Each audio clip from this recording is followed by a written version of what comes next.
काय झालं? काही नाही, बाबांची आठवण आली. कॉन्फिडन्स या शब्दाचा अर्थ त्यांनी शिकवला मला. जनरली असं होतं ना की एखादी व्यक्ती आपल्या आयुष्यात असेल तर आपल्याला कॉन्फिडन्स मिळतो. माझं उलट झालं. व्यक्ती सोबत नसल्यामुळे मला कॉन्फिडन्स मिळत गेला. मला नाही आठवत माझे बाबा फार, पण ज्या काही आठवणी आहेत ना त्या अशा इथे मनावर अशा रुतल्या आहेत ना की विसरूच शकत नाही. त्या दिवशी नाही का लिफ्टचं मी तुला सांगितलं, मला आठवते लहानपणी बोट धरून घेऊन जायचे मला बाबा, आणि माझं याव पाहिजे त्याव पाहिजे चालू असायचं सगळं. कधी नाही नाही म्हणाले मला, पण मला आठवते, मला मला दिसतात असे ते, असा मी लहान आणि असे ना असे ते उभे असायचे ना, तर असं असं वाटायचं आपण सिंहाच्या शेजारी उभे होते का खूप मोठ्या. मी बोलायला लागलो की कौतुकाने बघायचे माझ्याकडे. त्यांच्या मांडीत जाऊन बसलं ना की असं वाटायचं आपण एका सिंहाच्या मांडीत बसलोय. तुला माहितीये, मला त्यांनी कधीही बाळा, मला त्यांनी अशा कुठल्याही नावाने हाक नाही मारली. छावा म्हणायचे मला, छावा. त्यांच्या कुशीत जाऊन बसलं ना की असं वाटायचं आपण एका अकराळ विक्राळ सिंहाच्या कुशीत बसलोय. छावा त्यांच्या कुशीत बसलाय. जगातली कुठलीही काळजी भीती आपल्यापर्यंत पोचणारच नाही असं वाटायचं ते सोबत असताना. खूप आठवणी आहेत. त्यांच्या डोक्यावर बसून बघितलेला गणपती आठवतो. डोक्यावर बसून मला म्हणायचे जोरात ओरड, गणपती बाप्पा मोरया, ओरड जोरात. त्यांच्या त्यांच्या त्या मोठ्या मोठ्या चपला घालून मी चालायचो सगळीकडे, हे आठवतं. त्यांनीच दिला ग कॉन्फिडन्स. मला म्हणायचे कधी या माणसांच्या गर्दीत एकटं वाटलं ना तर डोळे मीट. डोळे मिटल्यानंतर जो तुला दिसतो ना तो तुझा बाबा. आजही डोळे बंद केल्यावर मला बाबा आठवतात. तेच, ज्या माणसाकडे आठवणी असतात ना तो कधीच एकटा नसतो. मला नेहमी म्हणायचे, दोनाचे दोन चार करतो ना तो मोठा नाही, दोनाचे पाच जो करतो ना तो खरा मोठा, कळलं का, असं म्हणायचे.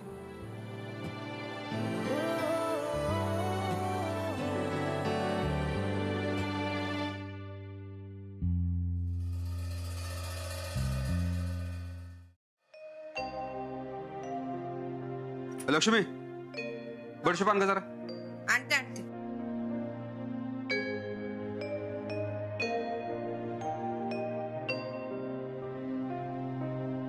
ठीक आहे. दे.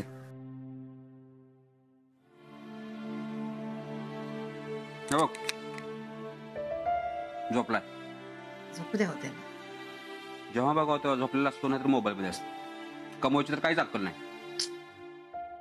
विजय, विजय उठ. अहो झोपू द्या ना. तू लाडावून ठेवलेस तर ग बस. विजय उठ, उठ ना, उठ जरा उठ. बाबा काय प्रॉब्लेम आहे? 200 रुपये. हा? 200 रुपये दिले होते ना तुला कसले 200 रुपये? पेट्रोल टाकायला. मग पेट्रोल भरला ना 200 रुपयाचं. टाकी तर फुल होती ना.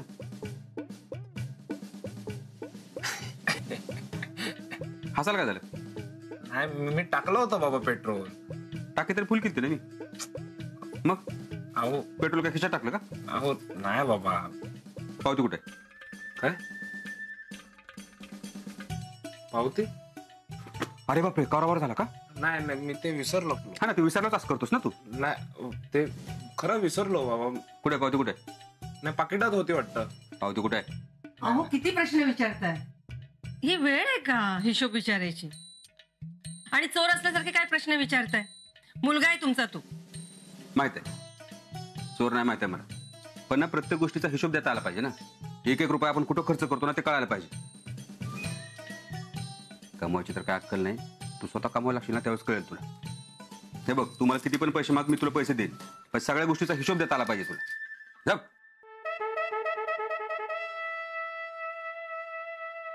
हे बघ, त्याला ना हिशोब विचारला ना तरी सांगत नाही. आणि माऊला काहीच विचारायची गरज लागत नाही. हा फरक आहे दोघांमध्ये. ठीक आहे, पण नका त्रास देऊ त्याला.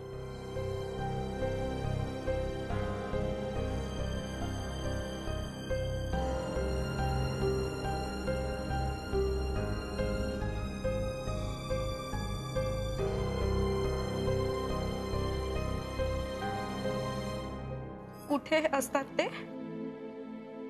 हे काय इथेच आहेत समोर.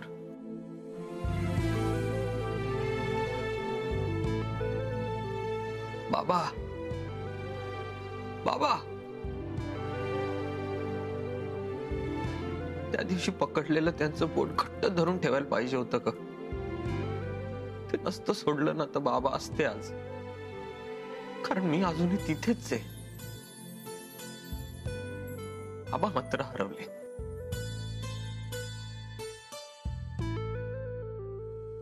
सर, मनापासून हाक मारा,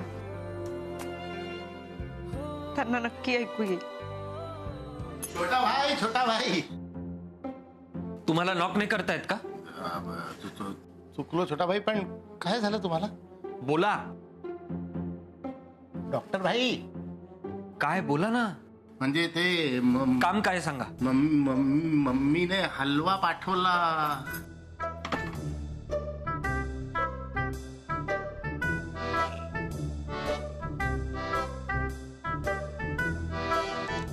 तुम्हाला नॉक करून येता येत नाही का आतमध्ये? छोटा भाई, ते चुकलो ना. डॉक्टर म्हणा पहिले.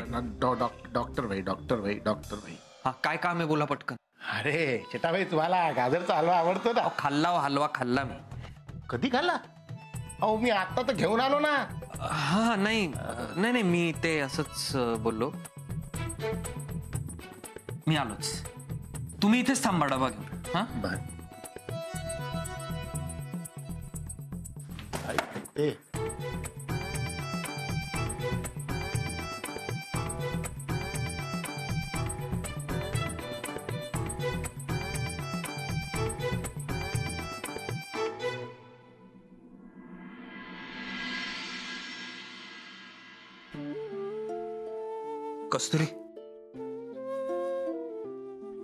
कस्तुरी, काय झालं? सांग ना, काय झालं?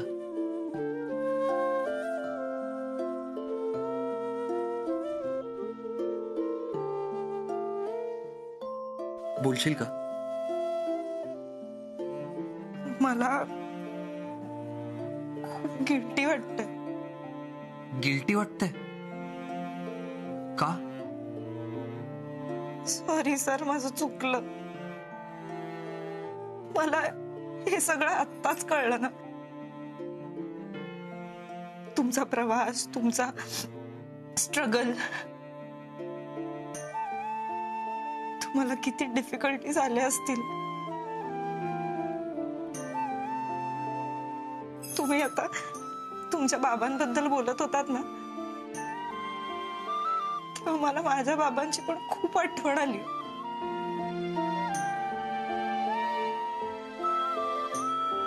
माझ्या बाबांनी कधीच कुणाचंच वाईट नाही केलंय माहितीये. तसा विचार पण नाही केला कधी. तुमच्या बाबांनी जशा बाहेरच्या गोष्टी तुमच्यावर लादल्या नाहीत ना, तसं माझ्या बाबांनी पण आम्हाला बाहेरच्या सगळ्या वाईट गोष्टींपासून लांब ठेवलं. सतत प्रोटेक्ट केलं, अजूनही करतात. तुम्हाला माहितीये, माझ्या बाबांची इच्छा होती की मी डॉक्टर व्हावं. हणमंत लोखंडेची मुलगी डॉक्टर होणार, स्वप्न होतं त्यांचं. पण काही अडचणींमुळे नाही पूर्ण होऊ शकलं ना ते.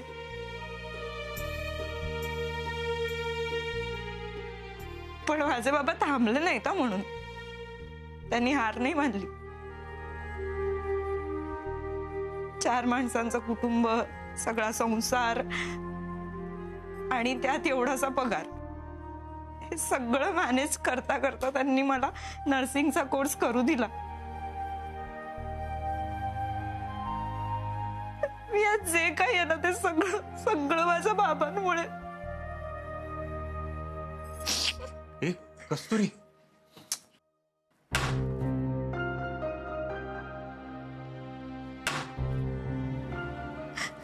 हे घे. सॉरी, खरंच sorry. No no it's okay. तू शांत हो. बस बघू इथे बस.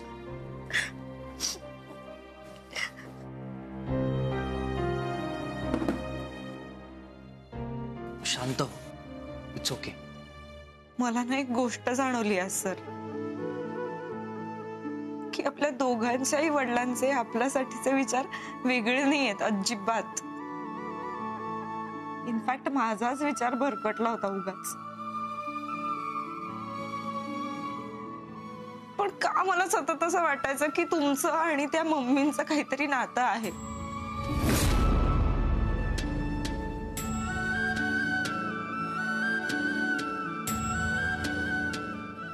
पण तुम्ही आता तुमच्या बाबांबद्दल बोलत होतात ना, ते ऐकताना ही अशी सगळी माणसं तुमच्या आयुष्यात असतील असा विचार एकदाही नाही डोकावला मनात, माहितीये. याआधी सिंधूने समजावलं होतं मला, तुम्ही सांगितलं होतं, पण तरी सतत ही शंका येत राहायची मनात. पण आता नाही येणार यापुढे. माझी खात्री पटली आहे आता की ही अशी माणसं तुमच्या आजूबाजूला असूच शकत नाहीत. आणि सर मी प्रॉमिस करते तुम्हाला, यापुढे मी कधीच तुम्हाला याबद्दल काहीच नाही विचारणार. खरंच. अगं खरंच सॉरी, खूप सॉरी. काय ना, मैत्रीमध्ये ट्रान्सपरन्सी असली ना की पुढचा प्रवास खूप सोयीचा होतो. आणि आता माहितीये मला की आपल्यामध्ये ती ट्रान्सपरन्सी आलीये. सो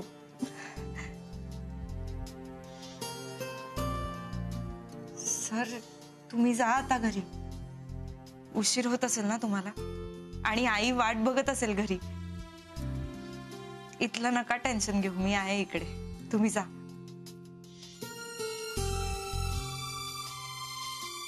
अशीच राहा.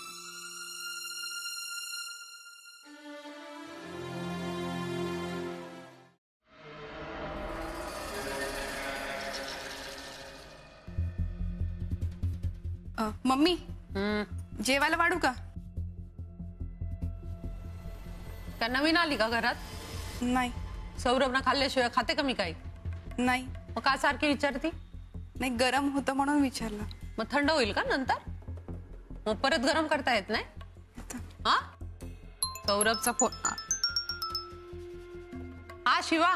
हा हा मम्मी. सौरभ कुठे? हा मम्मी इकडेच आहे. आणि ती सुद्धा आहे. ती कोण आहे? नर्स. नर्स.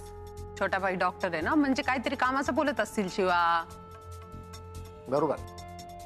तरी पण तू लक्ष ठेव बर का. हा हा मम्मी, मी बारीक लक्ष ठेवतो. आणि छोटा भाईनं हलवा खाल्ला पाहिजे शिवा. प्रेमानं पाठवलाय ना हलवा. ठीक आहे.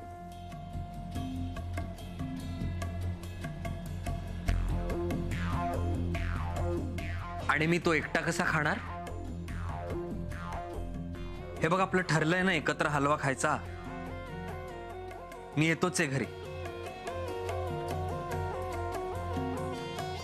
हा ओके, आलोच. बाय.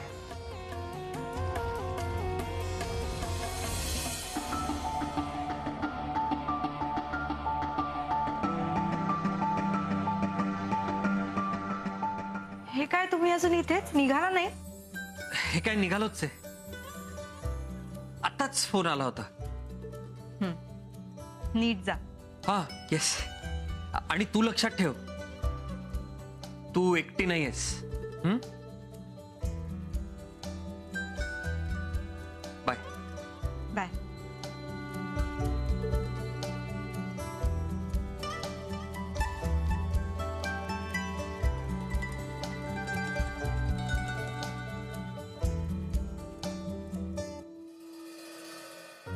काय झालं? अगं, मी रुमाल विसरले बहुतेक. एक काम कर, तू पुढे हो, मी आलेच. हा, तुला क्लिअर आहे ना सगळं? हो सर. हो. काही शंका नाही आहे ना? नाही नाही सर. तू हो पुढे, मी आलोच.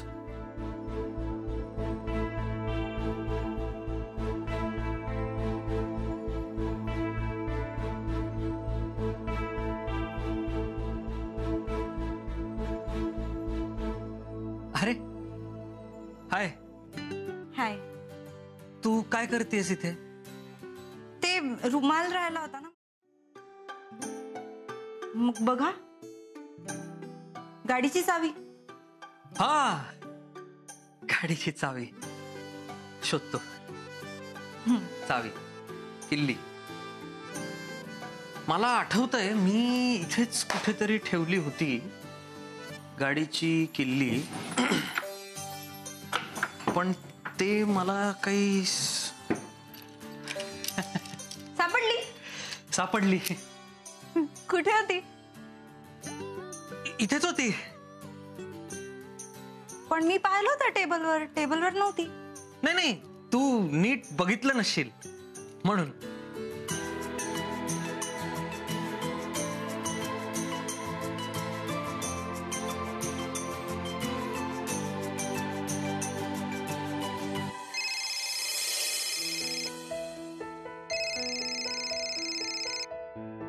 Sir phone. हा हा हा, वाचतोय.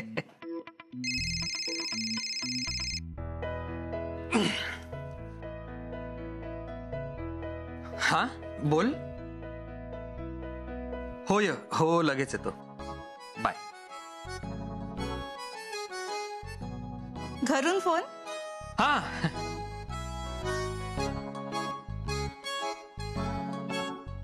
निघूया मग. हो, निघावंच लागेल आता.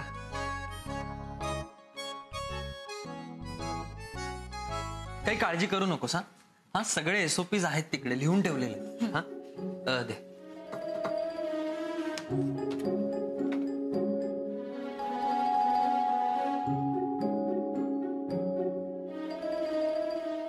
निघतो. हो. अरे डॉक्टर केशवना बोलून घे ना. काय, त्यांना बोलून ओव्हर देतो आणि मग निघतो. ओके. बरं. ऐक, तू जे नवीन पेशंट आलेत ना, हा. त्यांच्याकडे नीट लक्ष देशील बरं का. हो हो नाही, कारण काय सिरियस आहेत. हो. शुद्धीवर येईपर्यंत काही सांगता येणार नाही. काही वाटलं तर मी 24 तास फोनवर अवेलेबल आहे. हो. आणि काही पेशंट्सचे आपण ब्लड सॅम्पल्स दिले होते लॅबमध्ये, ते आले का रिपोर्ट? कालच आले. कालच आले. फॅन्टॅस्टिक. नाही ऐक ना, आणि VIP रूम मधले पेशंट आहेत त्यांच्याकडे तर लक्ष देच. मी बोलवलं. अरे हो, आलास का? बरं झालं. बरं ऐक, आपले शास्त्री काका आहेत ना, हा, त्यांचं AGB करायचंय. बरं, आणि ICU मधले जे आपल्या सावंत काकू आहेत त्यांचं HGT करायचंय. ऑक्सिजन लेवल ओके नसेल तर NRPM लाव आणि व्हायटल्स चेक कर. हा सर, तुम्ही ऑलरेडी सांगितलं होतं. हो का? हो. बर. नाही, परत सांगितलं रे. हा, जातो. Okay, thank you. चला. हे माझ्या लक्षात नाही राहिलं का मी. हो, कामाच्या गडबडीत. एक्झॅक्टली. ठीक आहे मग. आणि एकटी तू नाहीयेस? नाही, मी एकटं नाही वाटून घेणार. डोंट वरी. ठीक आहे. नाही, तुम्ही जा.